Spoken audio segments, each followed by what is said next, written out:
So ayun, no, kay KJX, sumusta tayong lahat. Grabe, no? Kung makikita nyo yung news ngayon, sobrang, ito na yung sinasabi natin na, ito, bakit nag-drop yung market, no? Ang dami nagsasabi dito na lilipad yung market natin ng 120, no? So, nung nakaraan, naglabas tayo ng video regarding sa mga possible na galaw. No? Ako kasi tinitingnan ko lang sa news mga idol, hindi siya financial advice pero nagbabase ako sa news, no? So kung titingnan natin dito, ito yung kagabi, no? Sininanood kagabi mga kapatid, no? Ayan. So nag-short tayo kagabi. So okay naman. Kuhang-kuha, no, hanggang dito sa area na to. Kung titingnan naman natin dito sa area na to, yan, itong 102.5 is the resistance. Pero kung titingnan natin, lagi siyang rejected. Sa ngayon, hindi tayo nag-trade mga kapatid. Ayan, wala tayong trade. Kasi bakit? Sunday. Tapos tinitingnan natin yung mga bagong news ngayon mga idol, no? So kung titingnan natin ngayon, bukas siguro, bukas tayo mag predict ng bagong position. Pero sa ngayon, ano ba yung nangyayari? No? Siyempre, inatake ni President Donald Trump. 'Di ba? Ang Iran, no? Kung titingnan natin, no? So, kita nyo, Iranian nuclear site, no? Ang tinarget ni President Donald Trump, yung pinaka-site ng mga nuclear. 'Di ba?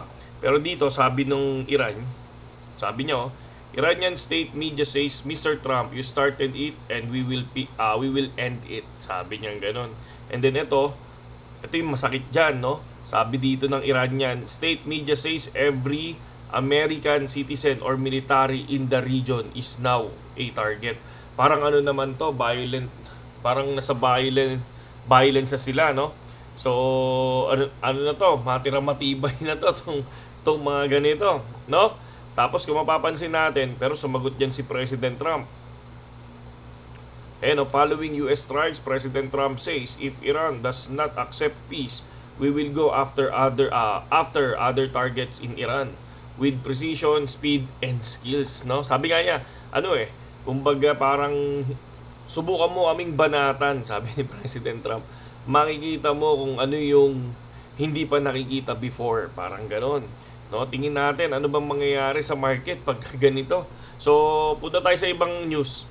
Ito, major update. President Putin has announced Russia will officially enter the war with Iran. No? So, kay ano to hindi, wag natin ito si Kennedy. So, Kennedy Jr. So, ako minsan kasi tinitingnan ko yan. Yan, kailan ko yung Telegraph. Today, Texas go about puro Bitcoin to. Puro BTC naman kay Coin Telegraph. So, balik tayo doon. Kasi mas gusto ko yung mga news ngayon eh. Kasi ang laki ng apekto ng war. Kung titingnan natin, syempre kapag may war, lalo na ngayon, kasi noong 2021, Ukraine and Russia eh. Diba? So, ngayon naman, ibang bansa na, no? Israel, Iran. Tapos, after ng Iran, pwedeng bumanat ang Russia, no? Pwedeng ano yan, sumali. Pwede ding mag-support ang North Korea, di ba? Para nakita ko nga dito yan, no? North Korea is willing to provide nuclear weapon to Iran in order to secure lasting peace, no? So, kung titingnan naman natin, aralin natin siguro, ano yung impact ng gera, no? So, kung titingnan natin, syempre yung market is volatility. Tapos, syempre sa unang reaksyon na ginawa ni President Trump, ano nangyari? Biglang bumagsak, di ba? Biglang bumagsak ang market. Kung titingnan natin, BTC, laglag, no? From 105 to 101 kagabi. Nag-101 pa, oh. Tapos ganun din ang Ethereum. Kung titingnan natin, Ethereum, negative 7%, no? Sabi nga dito, unang unang araw, nasa 5% ang pwedeng ilaglag, no? Pwedeng, kasi ang mangyayari nito is magsisell sila. Anong gagawin nila? Lilipat sila doon sa mas safe. So ano ba yung mas safe? Pwedeng sa gold or pwedeng sa USD. So yan yung yan yung ginagawa nila. Possible syempre tumaas yung langis, di ba? Pag tumaas yung langis, tapos inflation. So possible baka magkaroon ng inflation. Tapos pwedeng maapektuhan yung cut rates natin, no? So sabi dito, syempre, mapipressured ng crypto. So, once ma-pressured ng crypto, baka possible, magbentahan sila, magkaroon ng panic selling. So, parang ganun yan. So, nakita ko kasi ito grabe, pero yung tumaas ng langis, grabe yun. Yung nakaraang 2022 yata yun, yung tumaas talaga.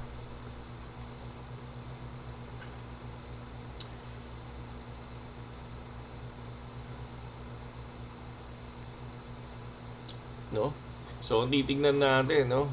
Tignan natin kung anong kayang gawin ni President Donald Trump sa mga crypto natin, mga kapatid, no?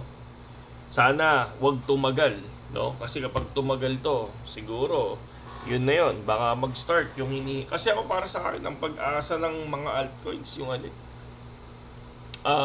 cut rates, no? Pero kapag ganyan may digmaan, tapos aangat yung inflation, babagsak market. Yun lang ang tingin ko mga kapatid kasi kung tinitingnan natin dito, hindi to matatapos bukas. Para lang sa akin yun hindi siya matatapos bukas Parang tingin ko dito baka humaba to. So far kung titingnan ko naman to, pero hindi ako papasok, hindi ako mag-enter, no? Pero ano lang to, sa akin lang, no? Siguro mag-enter ako dito. Enter ako dito, baba ako yan hanggang siguro 98. Tapos cut loss ako dito sa area na to kung sakali sa 103,600. Pwedeng ganyan, no? So short ako dito hanggang ilalim. So possible pumunta yan ng 98. So kung pumunta ng 98, no, dyan natin makikita yan. So yun, no, yung area na yan. So possible lang possible lang ako. Yun lang yung nakikita ko dito mga kapatid. Sinusundan ko lang yung mga guhit-guhit natin, no?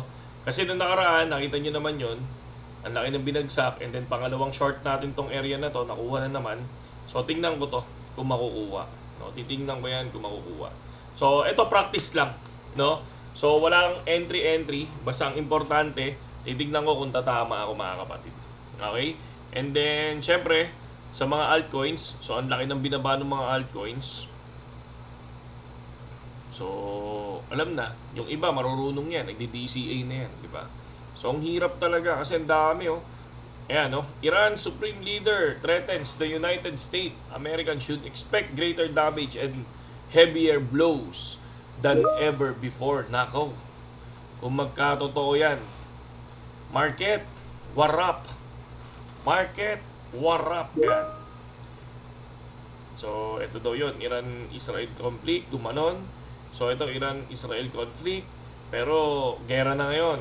Okay? So, bago daw lumipad. So, ito na sila. Ito na yung mga nag-hype sa Twitter, no?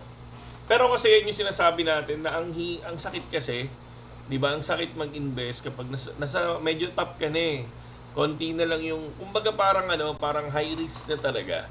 Di ba? Nasa 112 na tayo nakaraan high risk na para sa akin, no? Talagang panahon na para magmatsyag. So, ayan, nakita natin. Sabi ko nga sa inyo, magmatsyag tayo. Ayan, nagkaroon ng gera, sumali si President Donald Trump, di ba? So, ang dami nangyari, di ba? So, from 112 to 101, 101.2 yata o 1.5, 101.5. So, ang dami nangyari. Pero dito, tingin ko, hindi susuko basta-basta ang Iran. Kasi, ang backup niyan, Russia China, di ba? Tapos North Korea. So, tingnan natin kung anong possible mangyari kayo. Ano bang tingin nyo, no? Comment nyo sa ilalim para at least kahit papaano, maganda tuto tayong lahat. Any retaliation by Iran against the United States of America will be met with force far greater than what was witnessed tonight. Thank you, Donald Trump, President of United States. So, yan yung mga sinasabi nila. Ito, Vladimir Putin News. Ito, ilan ba to? Wala yun. Hindi pala niniwalaan yan. Hindi, 164K. President Putin warned Donald Trump to not engage in military action in Iran, but he ignored. Let's see now what happened. Security of American troops in the Middle East cannot be guaranteed by Iran. So mahirap nga. So tingnan natin anong mangyayari kapag karon ng patayan dyan, di ba? Sabi nga ng Iran ang titignan nila yung citizen dito sa region nila. So, ayan na. Anong mangyayari ngayon? So, sa mga naging basher natin, wala naman akong ano sa inyo, no? Tulad lang ng sinabi ko, dapat inaaral lang natin, di ba? So, alam ko ang dami nagalit nung sinabi kong babagsak yung market. Kasi alam ko kasi ngayon kayo nag-invest. Alam ko yun, kaya kayo nagalit mga idol, no? So, ganun talaga yung feeling kapag, lalo na ngayon, kung bumili kayo sa 112, edi nag-iisip kayo anong gagawin nyo, di ba? So, yun lang mga idol at saludo sa inyong lahat. Abangan natin yung mga iba't ibang news na lalabas. Saludo.